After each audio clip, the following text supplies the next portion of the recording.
జీవమునిచ్చే దేవుని వాక్యం. ఆయన మాటలు ఆత్మయును. ఆ వాక్యమే ఇదంతా చేసింది మన జీవితంలో. చెప్పండి హల్లెలూయా. దేవుని వాక్యమే ఇంతవరకు మనల్ని ఇలా నడిపించుకుంటూ వచ్చింది. దేవుని వాక్యమే అంధకార సంబంధమైన సాతాను రాజ్యములో నుండి మనల్ని వేరు చేసింది. దేవుని వాక్యమే సాతాను అధికారములో నుండి మన బయటికి తీసుకొని వచ్చింది. దేవుని వాక్యమే సత్యన స్థితిలో అపరాధముల చేత పాపముల చేత సత్యన స్థితిలో ఉన్న మనలను బ్రతికి ఆకారాన్ని తెచ్చింది, ప్రయాసపడింది. దేవుని వాక్యమే.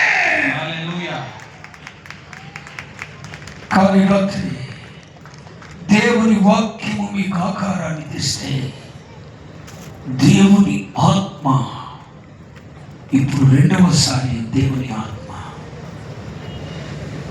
దేవుని ఆత్మ నేను తాకితే, పరిశుద్ధాత్ముడు నీ మీదకి వస్తే, నీ లోనికి వస్తే, ఇప్పుడు నీవు దేవుని